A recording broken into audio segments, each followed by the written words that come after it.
when I arrived at the Red Cross, about 3 weeks into it, I went to my first disaster.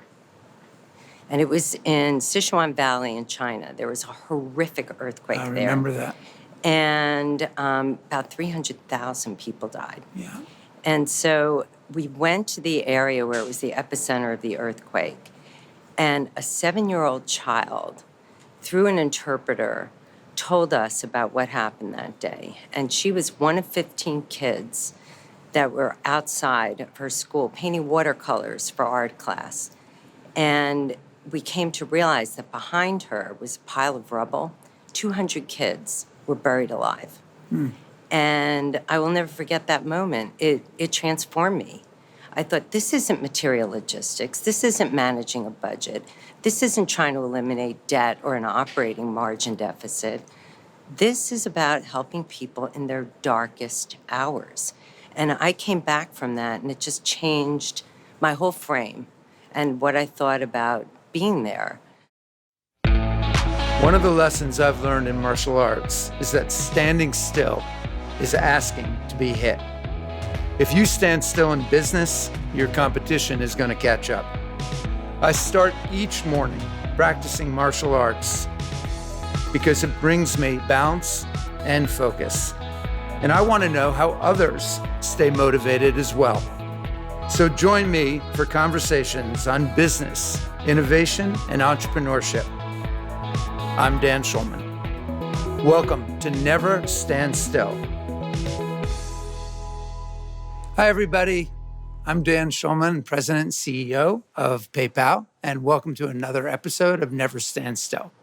So today, I'm really happy to have Gail McGovern with me. I've known Gail forever. I'll give you a quick, brief background on Gail. So, like me, you were born in New Jersey. We already knew we were going to like each other because of that.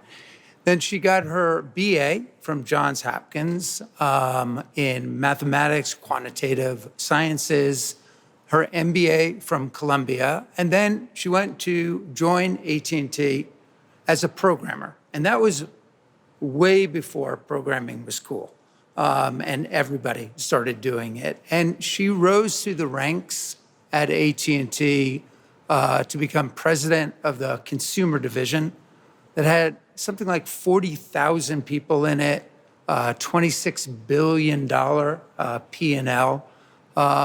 And through a lot of her time there was my mentor and my boss while she was at AT&T, and gave me an incredible amount of advice and became one of my closest friends. And then Gail left to join Fidelity Investments, where she was the president of distribution and services. She had over 4 million customers there, managed over 500 billion of assets, and then went to Harvard, that I got rejected at twice, both undergraduate and graduate, and was a member of the faculty there teaching marketing.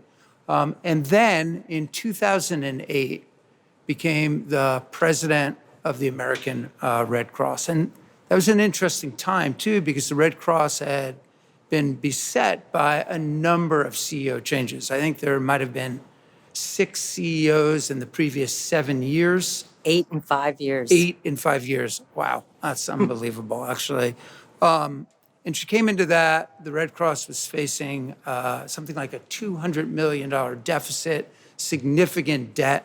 And Gail has went into that. I remember the recruiter calling me for a recommendation on you, and I said to them that they would be lucky to get you. And thank goodness that the Red Cross has someone like you at its helm. Thank you. Gail also was named by Fortune as one of the top 50 most powerful women on that list twice. And as I mentioned, has been a tremendous friend and mentor to me all these times, and is now on the PayPal board and has become my boss again. So Gail, welcome. It's so great to have you. It's wonderful to be with you, Dan. So let's start off with kind of the topic that is relevant right this moment. We're just coming out of the really the aftermath of Hurricane Florence. And can you start by maybe telling all of our viewers what the Red Cross has been doing there and what ways that they might be able to get involved? So, right now, we are all about sheltering, feeding, and providing comfort. And at one point, there were 20,000 people in shelters across this area. Geographically, this hurricane is 3 times the size of Hurricane Harvey. It just caused so much flooding. And it was moving about 3 miles an hour. So it just kept raining and raining. Yeah. So, It looked like some areas got more than 40 inches of rain. it was record setting Yeah. for both of the Carolinas. Yeah.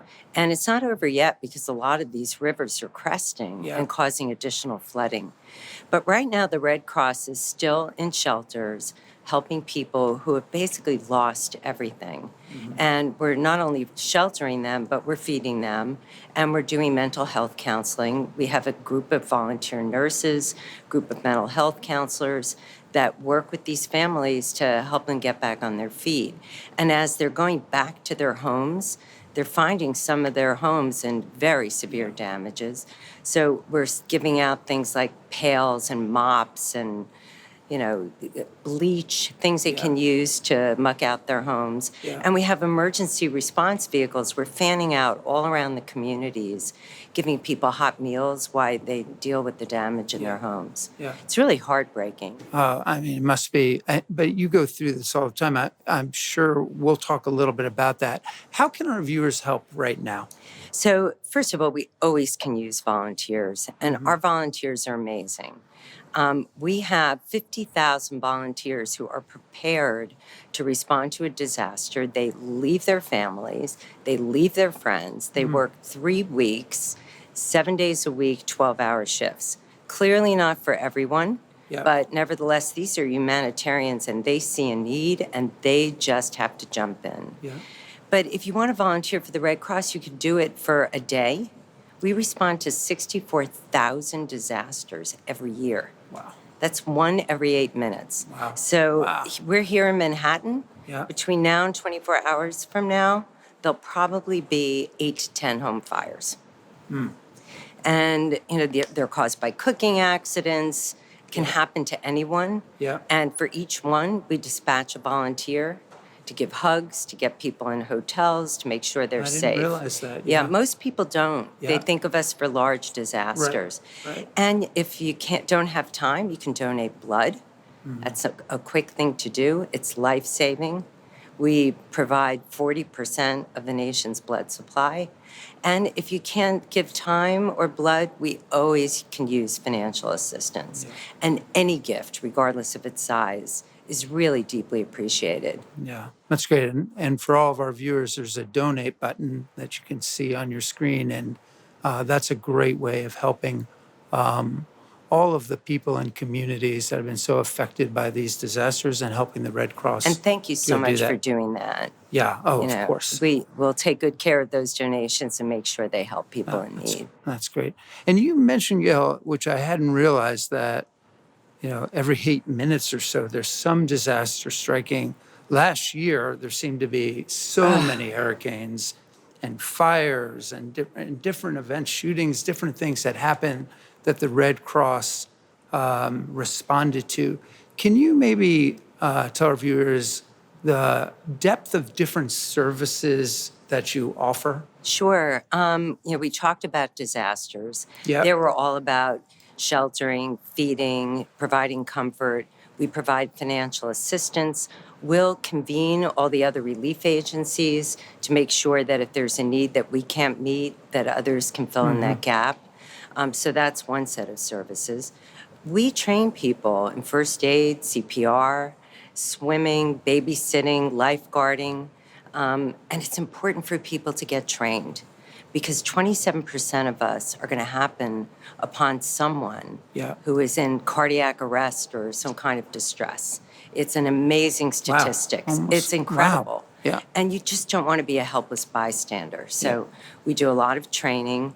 We do a lot for the military, most people don't know, and it's another way people can get involved. We have volunteers in every single VA hospital, on every military base, not just in the US, but all around the world, including in theater. We had volunteers in Iraq, in Afghanistan, people that just want to help the men and women that serve in the armed forces. And we handle about 400,000 calls a year from concerned family members, people that need to get their son or daughter or husband and wife home, maybe for the birth of a child, somebody on their deathbed. Yeah. We process those, day in and day out, 24/7. So there are lots of services that we provide and lots of ways people can get involved. And, we supply about 3,000 hospitals life-saving blood. And that's 15,000 donors a day show up and donate blood. That's so great. It's amazing. Yeah. And if I ever need a lift, I go to one of our blood centers and I ask people, why do you donate? And I have heard the most amazing stories. I have a niece with leukemia. My son's awaiting a kidney transplant. I met a man who donated 103 gallons of blood in his lifetime. Seriously. I mean, we only have 12 pints of this stuff. Right. And I said to him, why do you do it? And he said, it's the right thing to do. It's remarkable. That's inspiring. Yeah. That's really inspiring. So you've been at the Red Cross now 10 years. And as you said, before you came there is immense turnover within the organization, which always creates some havoc and very difficult for all of the volunteers and all of the people who work at the Red Cross when there's not that stability of leadership. So what inspired you to go to the Red Cross? You had been an incredibly successful business person. Thank you. And, that had been your career. And then the Red Cross came recruiting for you. You saw all the things going on there. What inspired you to go there? What has kept you there all of these years? It's a difficult job. It's really time demanding, everything else. Can you give our viewers some sense of what it is that you love so much about it? So, first of all, when I got the phone call to consider the position, it was really the intellectual curiosity and the challenge that drew me. When I heard there had been 8 CEOs in 5 years, I thought, I really want to try this. And I thought if I could Maybe make that's it, for 2. yeah, set a record. And I kept thinking if I could just make it a little bit better every single day, it's a national treasure and it would be a great capstone to my career. So, and it seemed like a big, supply chain problem, moving, people and things from here to there. Yeah. And, I had experience managing budgets. So I thought just maybe I could really make a difference here. But when I arrived at the Red Cross, about 3 weeks into it, I went to my first disaster. And it was in Sichuan Valley in China. There was a horrific earthquake there. I remember that. And about 300,000 people died. Yeah. And so we went to the area where it was the epicenter of the earthquake. And a 7-year-old child, through an interpreter, told us about what happened that day. And she was one of 15 kids that were outside of her school painting watercolors for art class. And we came to realize that behind her was a pile of rubble. 200 kids were buried alive. And I will never forget that moment. It transformed me. I thought, this isn't material logistics. This isn't managing a budget. This isn't trying to eliminate debt or an operating margin deficit. This is about helping people in their darkest hours. And I came back from that, and it just changed my whole frame and what I thought about being there. Just a few weeks later, I saw our first domestic disaster. It was back-to-back hurricanes. No one knew who I was, so I threw on a Red Cross T-shirt, and I was in Houston, and we were going around a feeding truck. And 2.5 hours, I was dishing out chili. And I pride myself. I go to the gym. I think I'm strong. I was giving out chili with a man who is easily in his late 70s, never stopped smiling. My bicep was trembling. And Yeah. I got out of that feeding truck and I had to go right back home. And I have to tell you, I smelled really bad. Yeah. It was like 105 degrees out, and the truck isn't air conditioned, and everything was plastered against me. My Red Cross T-shirt, and I smelled like chili, and I smelled like BO and onions, and I thought I'm going to get thrown off this plane. And I walked down the plane. I was in the last seat, and people were just grabbing my arm and saying thank you, and that was the moment where I realized why our volunteers do what they do. It was a stunning moment in my life. Yeah. And I'll tell you one other story. The earthquake in Haiti. Yeah. I was diagnosed with breast cancer the day after that earthquake struck, second time. Yeah. And I was really feeling that. sorry for myself. Yeah. And I got to Haiti, and this is a place where 1 in 10,000 people will ever see a doctor in their lifetime. And I had 2 premier hospitals in the U.S. giving me second opinions on, a tumor that was about the size of the head of a pencil eraser.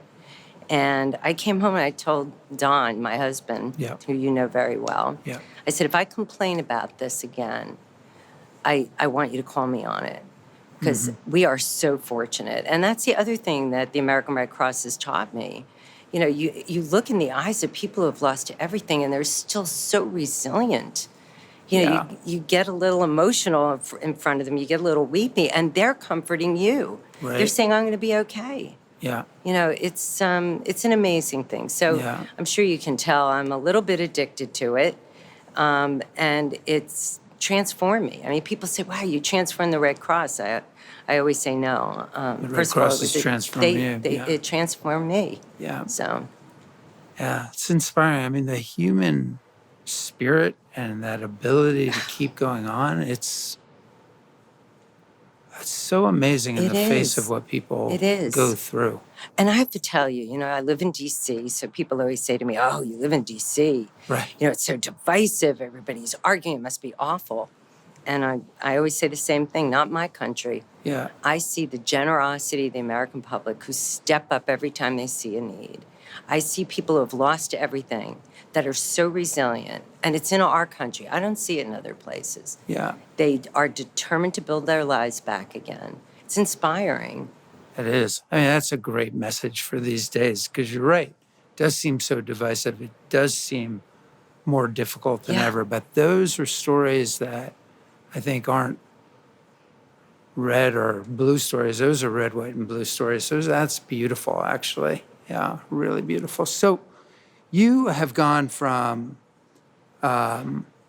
running some of the biggest divisions in corporate America, and you've now run one of the biggest nonprofits in the country. What are lessons that you think the for-profit world could learn from the nonprofit world? So I get that question a lot, Yeah. actually, and I've thought about it very deeply. When I was at AT&T, you know what kind of leader I was. I was Yeah. participative. I loved to hear what everybody was thinking. But then there's this point where you say, okay, I've heard all the input. Here's what we're going to do. And you say, let's go do it. Let's jump. And everybody says, okay, how high? Right. When you are leading 300,000 volunteers, you say, okay, I heard all the input. Here's what we're going to do. Everybody jump. And they say, no, you haven't convinced me. And you're sitting there thinking, like, I can't take away their salary. They don't make any. I can't double their salary, Yeah. And it's taught me how to lead through the power of your ideas more than the power of your office. And it also taught me to lead through the lens of the mission.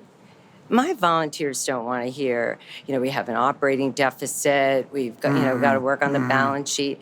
They want to know how whatever it is we're suggesting is going to help people.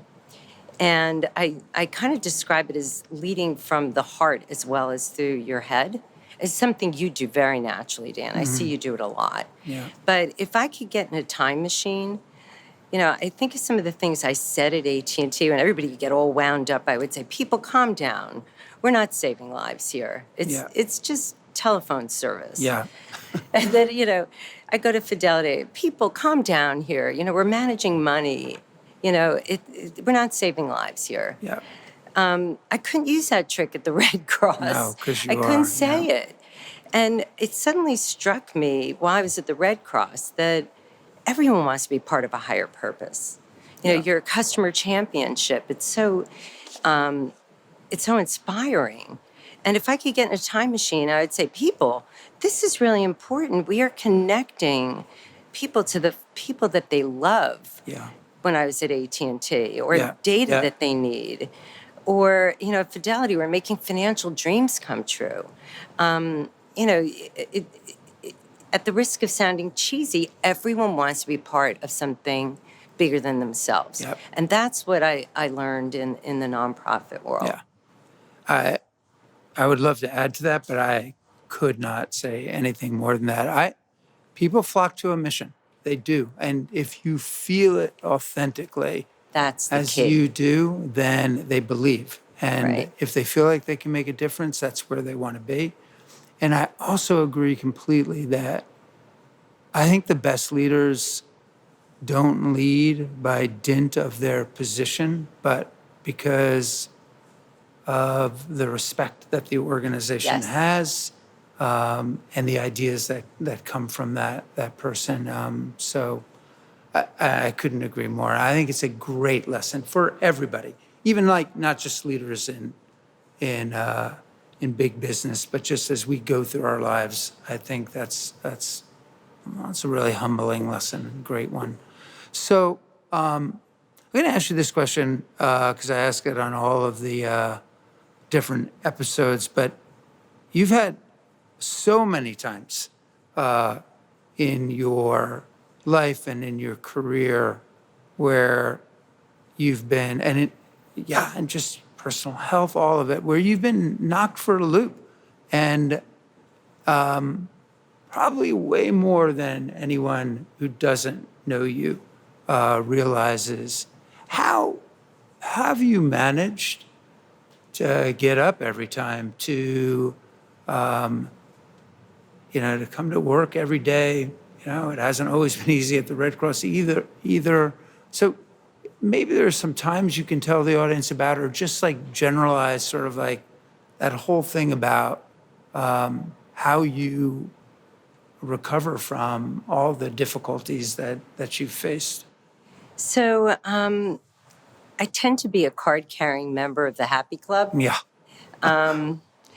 In fact, my daughter once said to me, I once said to her, Annie, are you happy? And she said, I'm happy, Mom, but your happiness baseline is just Too high. too high. She said, so I'm really happy, but just because I don't act like you doesn't mean I'm not happy. So I'm kind of an optimistic person to begin with. The other thing is I'm so blessed. I've just had so many wonderful things happen in my life, and so many opportunities, and so many mentors that it's kind of hard for me to feel sorry for myself. Mm-hmm. And at the times when things were difficult, I can't let myself spiral because it's hard to pull yourself back up. Yeah. And I tend to plan for the worst, but I always think only good things are going to happen. Yeah. And kind of having that balance is important. Yeah. So. Yeah, I think that's right. Although sometimes I think it's hard when you're in those dark moments to remember that there's always some positive things that you can hold on to because you're so focused on that difficult thing that's happening. And somehow you manage to do that. So do you. And I've Yeah. seen you do that time and time and time again. Yeah, that's true. That's true. Well, Gail, I really want to thank you for being on the program with me. I've really been looking forward to it. It's so nice to have you. Well, I have to say one other thing. You say that I mentored you, but you may not even know this, but you are mentoring me. I channel you all the time. Oh. I really do. I always think, what would Dan do? And it's a good moral beacon for me because you inspire me. Well, as you can tell, we couldn't be closer. And Gail, thanks so much for being You're here. the best. Thanks. You're the best. The best.